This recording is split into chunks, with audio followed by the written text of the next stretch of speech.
اعوذ باللہ من الشیطان الرجیم بسم اللہ الرحمن الرحیم۔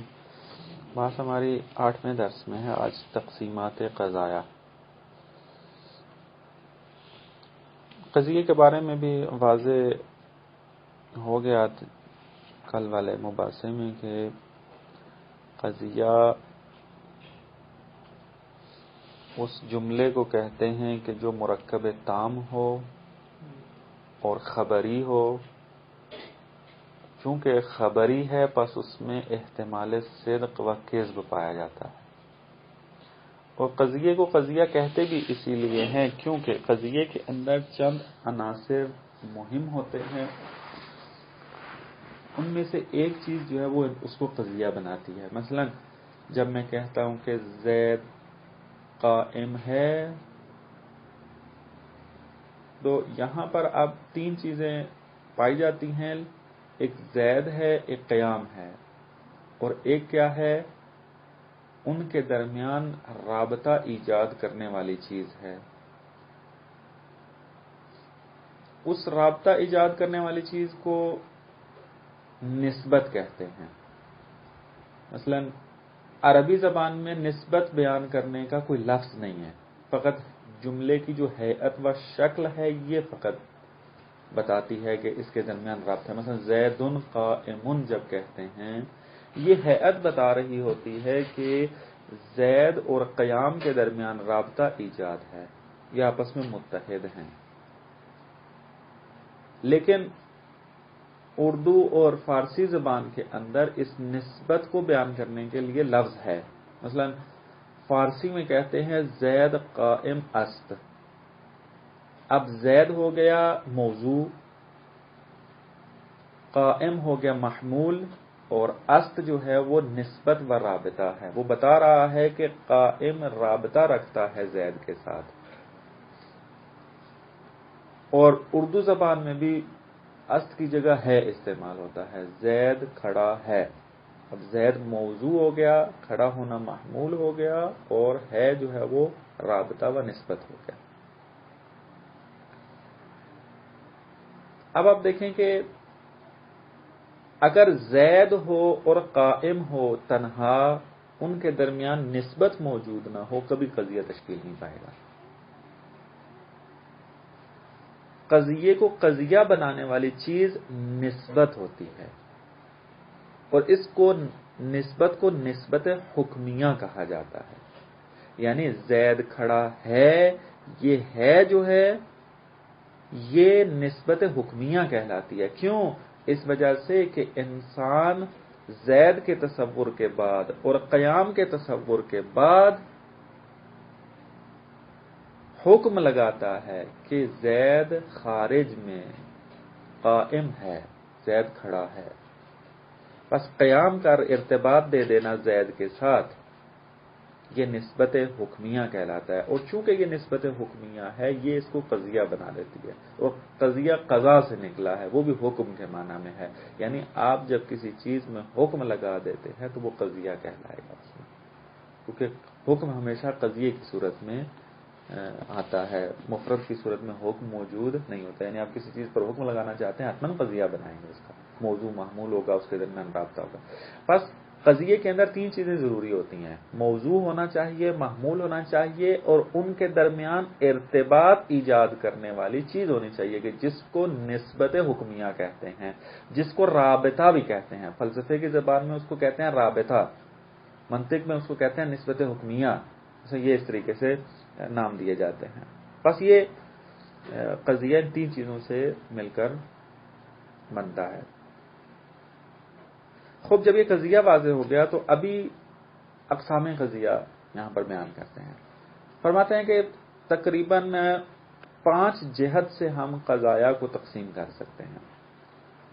ایک اس کی نسبت حکمیہ کے اعتبار سے کہ یہ جو موضوع اور محمول کے درمیان نسبت و رابطہ موجود ہے، یہ کس قسم کا ہے، اس اعتبار سے تقسیم ہوگی۔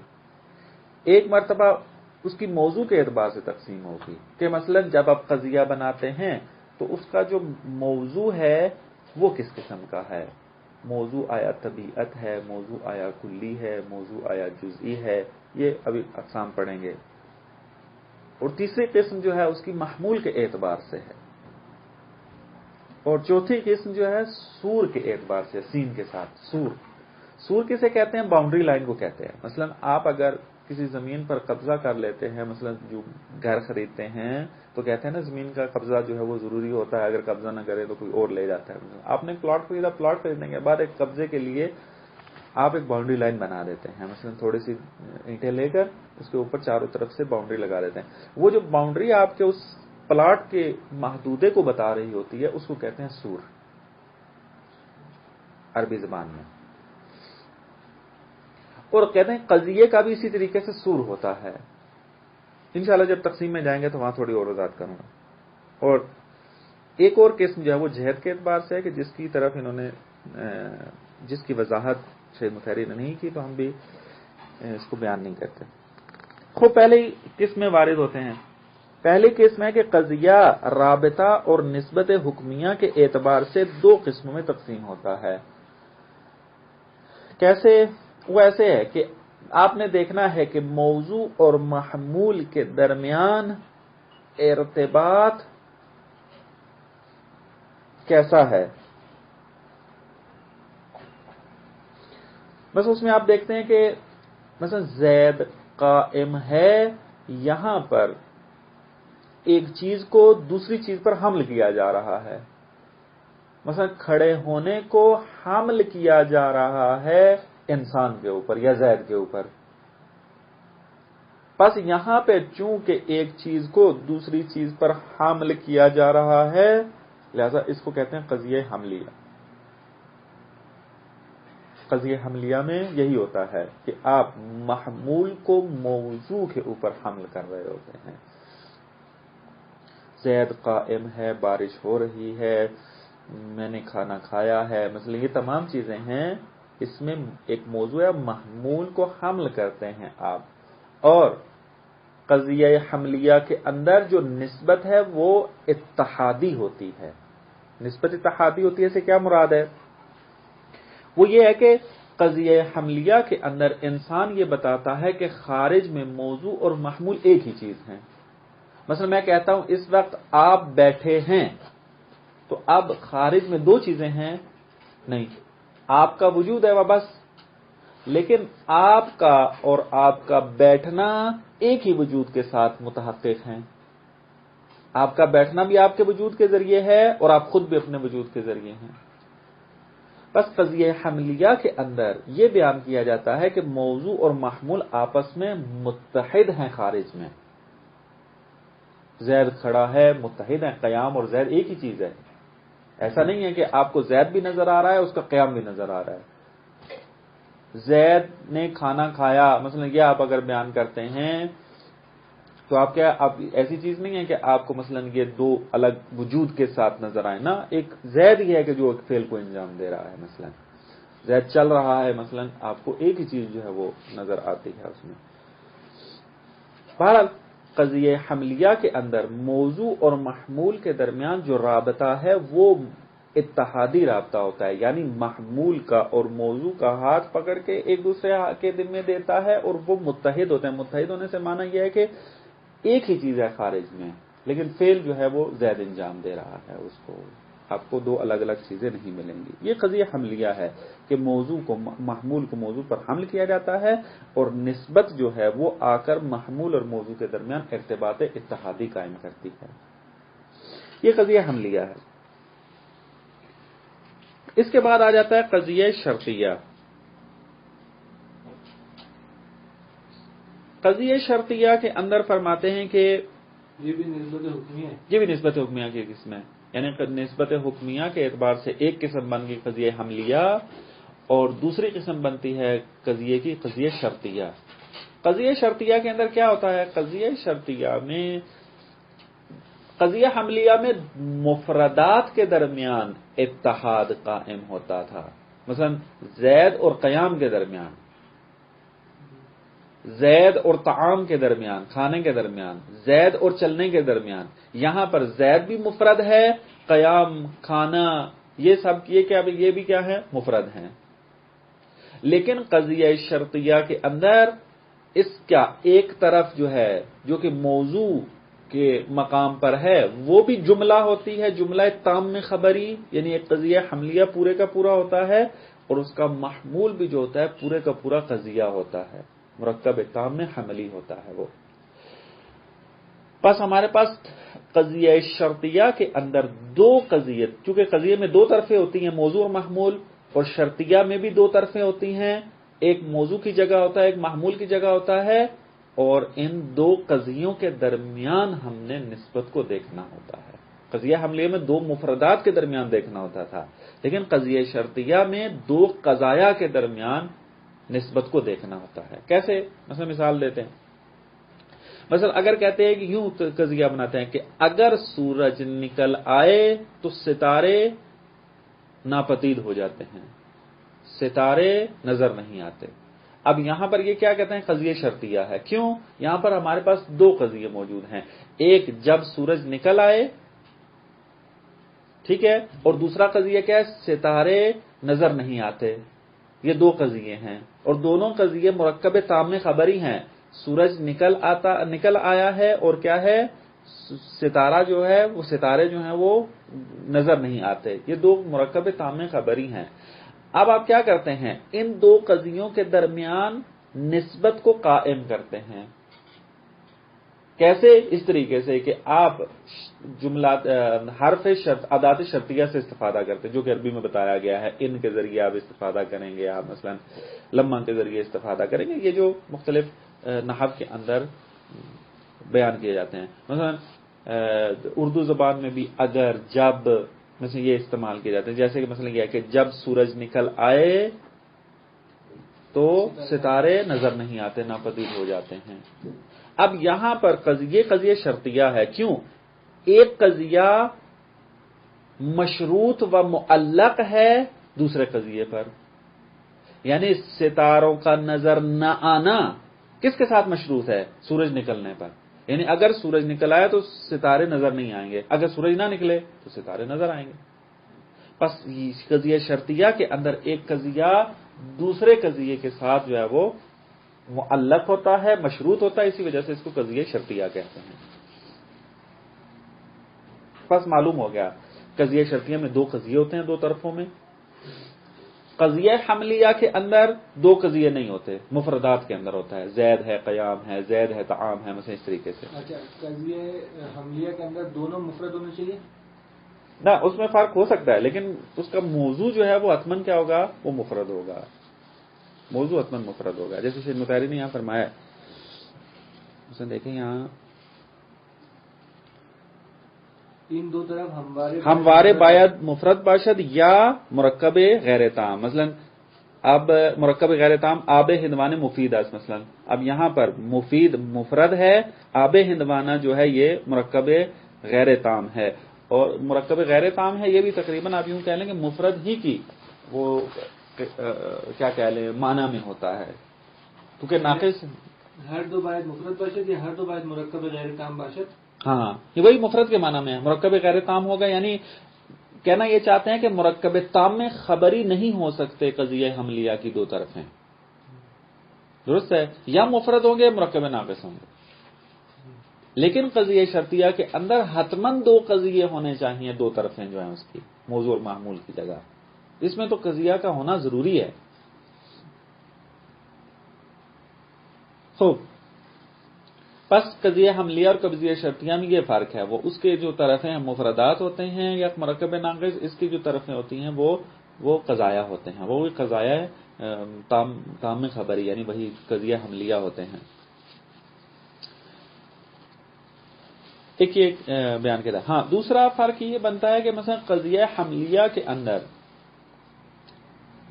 ایک طرف کو موضوع کہتے ہیں، دوسری طرف کو محمول کہتے ہیں، لیکن شرطیہ کے اندر ایک طرف کو، پہلی طرف کو آپ مقدم کہتے ہیں اور دوسری طرف کو تالی کہتے ہیں، یعنی موضوع کو مقدم اور محمول کو تالی کا نام دیا جاتا ہے۔ قضیہ شرطیہ میں یہ ہوتا ہے، مثلا جب آپ نے جب یہ قضیہ بنا کہ جب سورج نکلے تو ستارے نظر نہیں آتے، تو یہ جب سورج نکلے یہ مقدم کہلائے گا اور ستارے نظر نہیں آتے یہ تالی کہلائے گا اس کا۔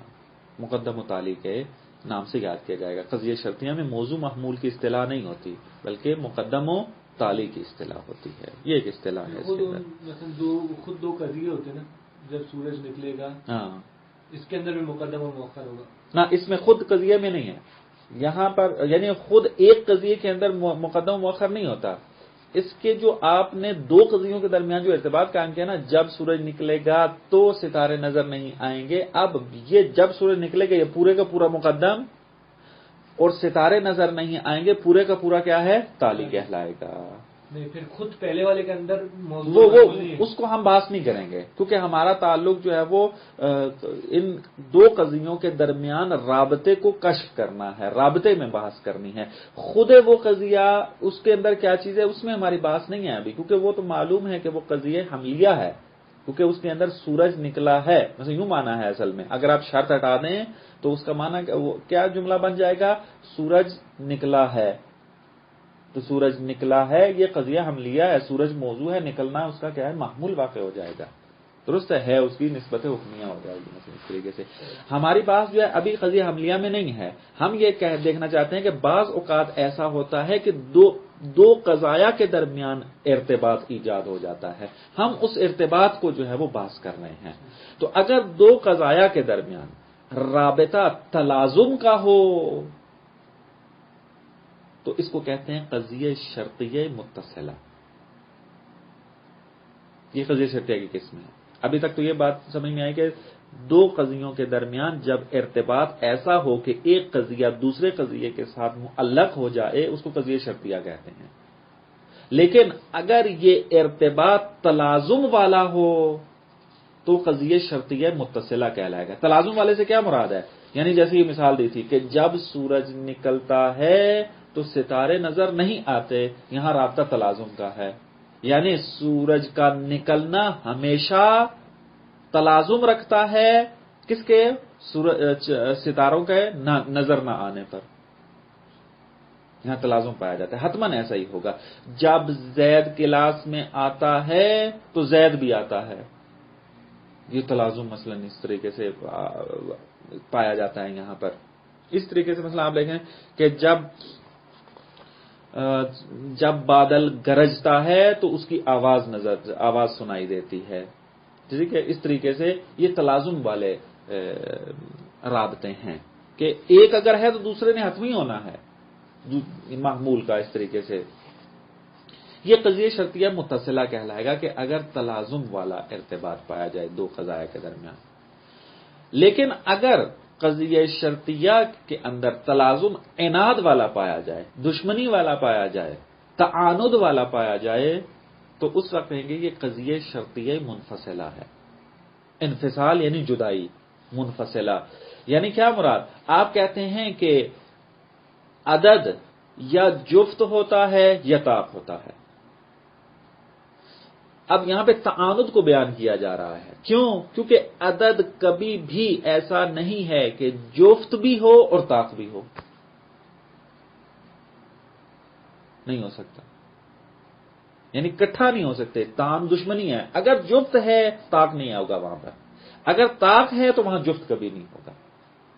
اس کو کہتے ہیں کہ جہاں پر بھی دو قضایا کے درمیان رابطہ تعاند کا ہو وہاں پر کہتے ہیں کہ یہ قضیہ شرطیہ منفصلہ ہے. پہلے والا تعاند نہیں تھا کیا؟ پہلے والا تلازم تھا. اگر سورج ہوگا تو ستارے نہیں ہوں گے، ستارے نظر نہیں ہوں گے. ستاروں کا نظر نہ آنا یہ تلازم رکھتا ہے اس کے ساتھ. دونوں چیزیں ایک ہی ٹائم پر ہیں. سورج نکل آیا اور ستاروں کا نظر نہ آنا بھی اسی وقت متحقق ہوا ہے، یعنی دونوں طرفیں ایک ہی ٹائم پر موجود ہیں. لیکن عدد یا جفت ہے یا طاق ہے، یہاں پر جفت ہوگا طاق نہیں ہوگا. اصلا دوسری طرف کبھی جفت کے ساتھ موجود ہو ہی نہیں سکتی. اگر طاق ہے تو جفت نہیں ہوگا. جیسے ہی سورج نظر آئے ستارے نظر نہیں آئیں گے. ستارے نظر نہ آنے نے تحقق پیدا کیا ہے نا. کس کے ساتھ تحقق پیدا کیا ہے؟ سورج نکلنے کے ساتھ. بس دونوں طرف ایک ساتھ موجود ہیں. نہ آنے کو تحقق دیکھیں. ہونے کے ساتھ چاند نہیں ہوگا، سورج کے ہونے کے ساتھ ستارے نہیں ہوں گے، دو کے ہونے کے ساتھ چاند. مثلا آپ یہ کیا نام ہے، مثلا مثال اگر تبدیل کریں اس میں، مثلا اس طریقے سے مثلا اگر بادل گرجیں گے تو اس کی آواز سنائی دے گی، درست ہے؟ مثلا اس قسم کی مثالیں بہت ہیں. اسی طریقے سے آپ مثلا آگے بعض اوقات انسان کے اندر جو ہے وہ دوستی اتنی زیادہ ہوتی ہے، آپ کہتے ہیں جب بھی زید آتا ہے تو امر بھی ساتھ آتا ہے. اب یہ قضیہ شرطیہ متصلہ ہے کیونکہ تلازم پایا جاتا ہے. یہ تلازم اس قسم کے معنی میں بھی ہے، اس طریقے سے ہوتا ہے. وہ ستارے نظر نہ آنا، نظر نہیں آتے، مثلا وہ قضیہ حملیہ چونکہ کیا ہے سالبہ ہے، اس سالبہ کے اعتبار سے یہ چیز نظر آ رہی ہے کہ شاید وہ تعامد کی طرح ہو. نا تعامد کی طرح نہیں ہے، مثلا اس کو اگر ایجابی معنی میں لے جائیں تو مطلب زیادہ سمجھ میں آتا ہے مثلا اس طریقے سے، کیونکہ کیف کی بھی بات ہم نے کرنی ہے کہ قضیہ سالبہ کیسے بنتا ہے اس میں. خوب یہ اسی طریقے سے تعاند میں ایسے ہی ہے، آپ جب بھی کریں گے عدد یا جفت ہے یا طاق ہے، مثلا اسی طریقے سے آپ. اور قضیہ منفصلہ کہاں ہوگا کہ جہاں موضوع دو طرفوں کے درمیان، دو قضایا کے درمیان رابطہ جو ہے وہ تعاند کا پایا جائے. اگر آپ کو ایسے قضیے ملتے ہیں جن میں تعاند کا رابطہ نہیں پایا جاتا، ہم آپ قضیہ منفصلہ نہیں بنا سکتے، درست ہے؟ مثلا اور مثالیں اگر آپ کے ذہن کے اندر ہے بنا سکتے ہیں، مثلا اس میں میرے بھی فوراً ذہن میں نہیں آ رہی ہے، مثلا جس میں تعاند کا رابطہ پایا جاتا ہو، دن اور رات کا جو ہے وہ تعاند کا ہے، نور و ظلمت جو ہے اس طریقے سے تعاند کا رابطہ ہے. ان کا جو قضیہ بنے گا قضیہ شرطیہ منفصلہ بنے گا. ان کا یا دن ہے یا رات ہے، یا روشنی ہے یا تاریکی ہے، اس طریقے سے یہی ہو گیا، یہ منفصلہ بنیں گے. یا آتی ہے اس کے اندر العدد اما زوج و اما فرد، ٹھیک ہے؟ یا آپ کہیں گے کہ یا روشنی ہے، یا اردو میں یا آئے گا، اور عربی میں اما کا لفظ جو ہے وہ استعمال ہوتا ہے قضیہ منفصلہ کے اندر.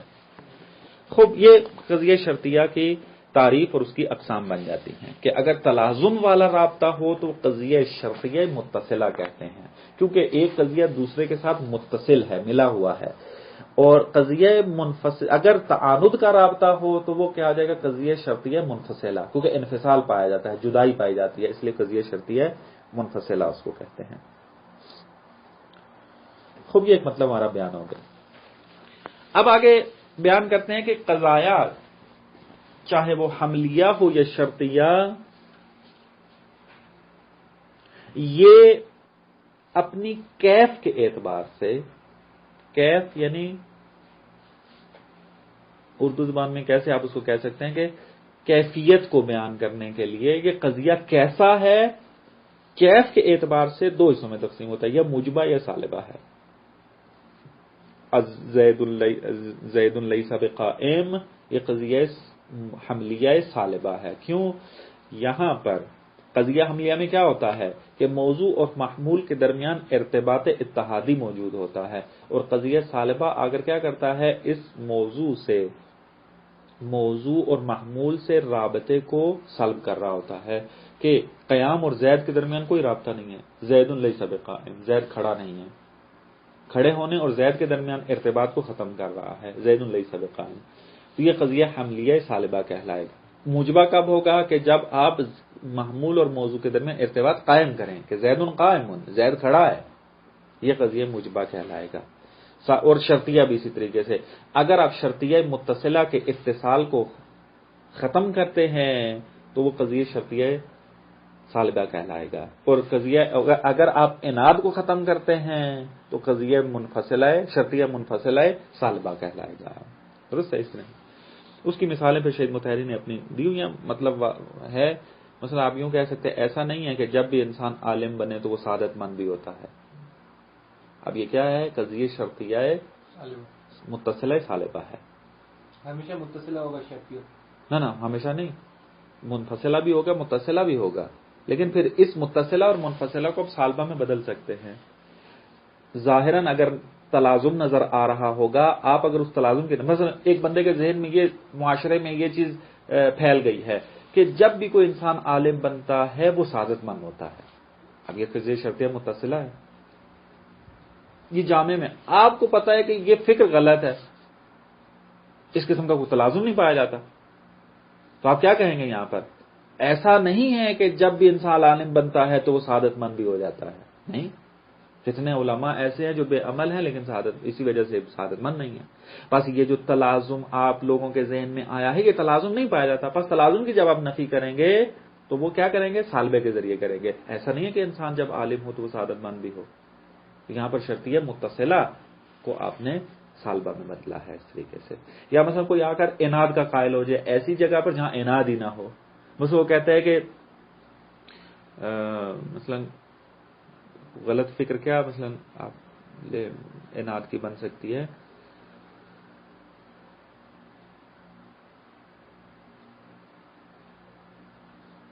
مثلا زید جو ہے وہ یا کھانا کھائے گا یا مثلا کوئی اور چیز کھائے گا.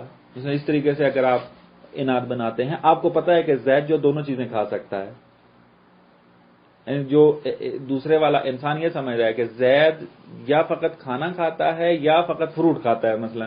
لیکن آپ نے دیکھا ہے کہ آپ نے زید کو ایسی جگہ پر دیکھا کہ جہاں وہ کھانا بھی کھا رہا تھا اس کے بعد فروٹ بھی اس نے کھایا. اب ایک بندہ آ کر کہتا ہے کہ زید یا کھانا کھاتا ہے یا فروٹ کھاتا ہے، آپ آ کر کہتے ہیں نہیں ایسا نہیں ہے کہ زید یا کھانا کھاتا ہے یا فروٹ کھاتا ہے نا، دونوں چیزیں بھی کھا لیتا ہے. اس طریقے سے اس قسم کا یہ کیا ہوتا ہے؟ اگر آپ تلازم کو باطل کرنا چاہتے ہیں تو وہ قضیہ شرطیہ متصلہ سالبہ کہلائے گا، جس طرح کہ میں نے مثال دی ہے عالم اور سعادت مندی کی. اور اگر آپ انفصال کو ختم کرنا چاہتے ہیں، کہ بتانا چاہتے ہیں کہ موضوع اور محمول کے درمیان، مقدم اور تالی کے درمیان جو ہے رابطہ انفصالی نہیں ہے، اس وقت آپ قضیہ سالبہ بنائیں گے، قضیہ شرطیہ منفصلہ سالبہ. جس طرح مثال دی، اگر کوئی کہے کہ زید یا کھانا کھاتا ہے یا فروٹ کھاتا ہے، دونوں ایک جگہ نہیں کھا سکتا، لیکن آپ کو پتا ہے کہ یہ والا انفصال نہیں پایا جاتا. آپ کہتے ہیں ایسا نہیں ہے کہ زید یا کھانا کھاتا ہے یا فروٹ کھاتا ہے، بلکہ دونوں چیزیں کھا لیتا ہے. بس شرطیہ قضیہ حملیہ و قضیہ شرطیہ موجبہ و سالبہ کی طرف تقسیم ہوتے ہیں. اس کے بعد جو قسم بیان کرتے ہیں وہ ہے قضیہ محصورہ و قضیہ غیر محصورہ. یہ تقسیم جو ہے حملیہ کی موضوع کے اعتبار سے تقسیم کر رہے ہیں. فرماتے ہیں کہ جب آپ قضیہ بناتے ہیں تو موضوع ہمارا جو ہوتا ہے اس کی مختلف صورتیں ہو سکتی ہیں. ایک مرتبہ میں کہتا ہوں کہ زید قائم ہے، ایک مرتبہ میں کہتا ہوں کہ انسان نوع ہے، انسان جنس ہے، انسان کیا ہے وہ انسان نہ حیوان جنس ہے، ضاحک جو ہے وہ عرض خاص ہے. اس قسم کا آپ بناتے ہیں. ایک قضیہ یہ، دو قضیے ہو گئے. ایک مرتبہ آپ کہتے ہیں کہ انسان ضاحک ہے، ہنسنے والا ہے، انسان متعجب ہے، انسان جو ہے وہ خوشبخت ہے، انسان سفید رنگ کا ہے. ٹھیک ہے، یہ ایک قضیہ آپ یہ بناتے ہیں. اب آپ ان تین قضیوں کو اگر آپ تحلیل کریں تو آپ محسوس کریں گے کہ ان ہر ایک قضیے کا الگ نام ہے. جہاں پر آپ نے یہ قضیہ بنایا کہ زید قائم ہے، اس کو کہتے ہیں یہ قضیہ شخصیہ ہے.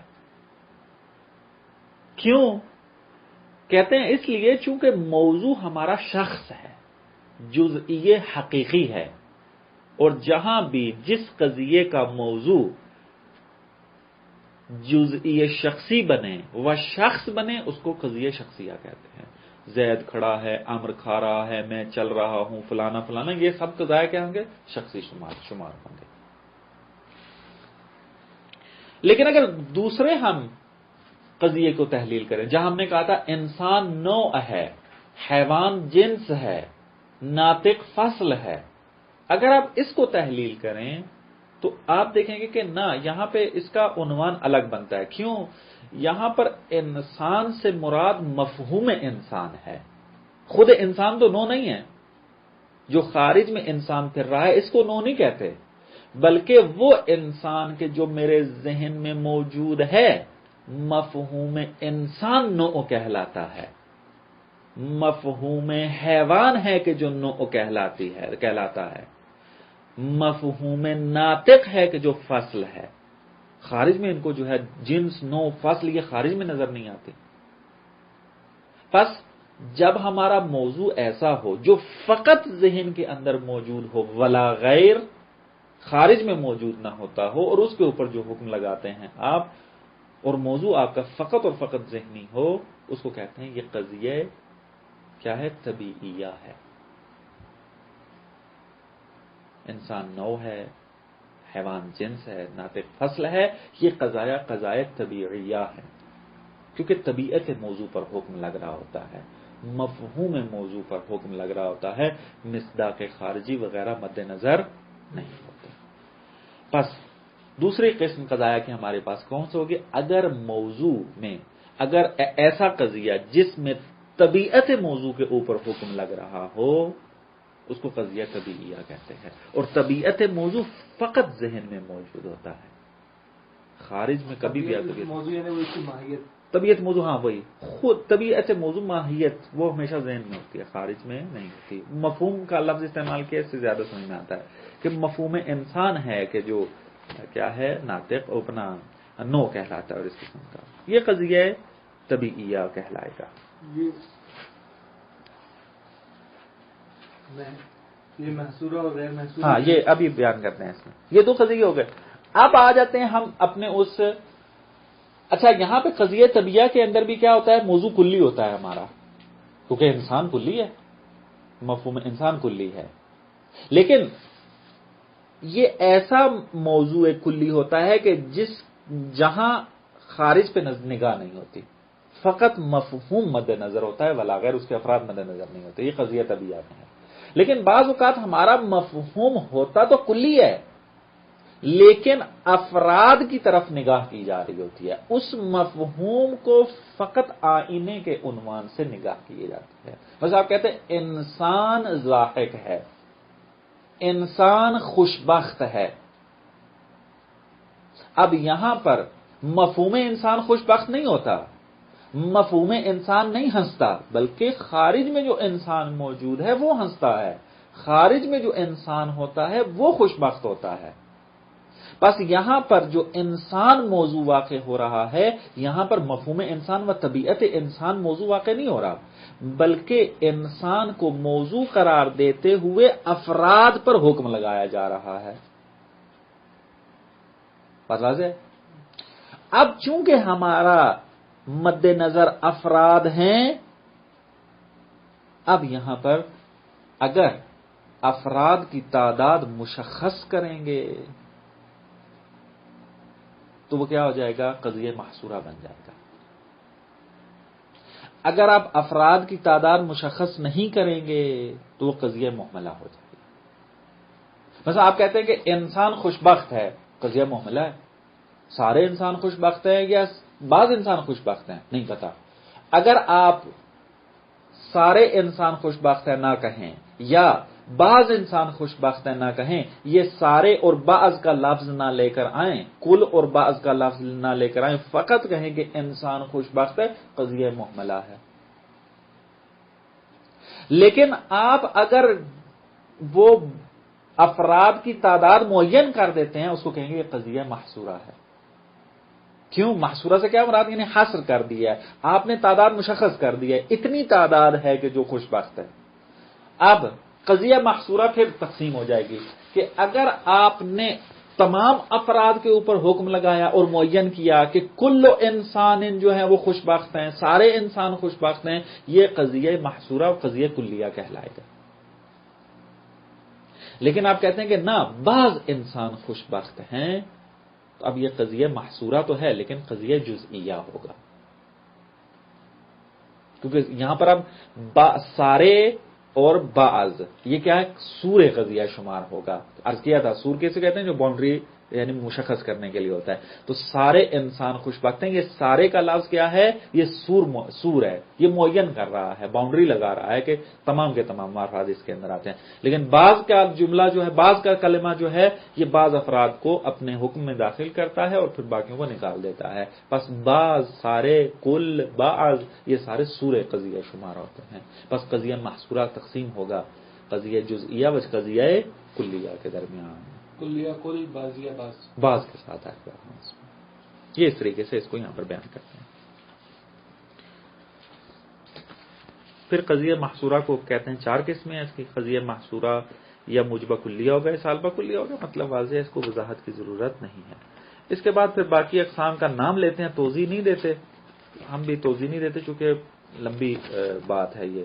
قضیہ موجہہ کسے کہتے ہیں، قضیہ مطلقہ کسے کہتے ہیں، قضیہ ذہنیہ، خارجیہ، حقیقیہ کیسے کہتے ہیں، یہ طولانی باتیں ہیں، یہ پھر بعد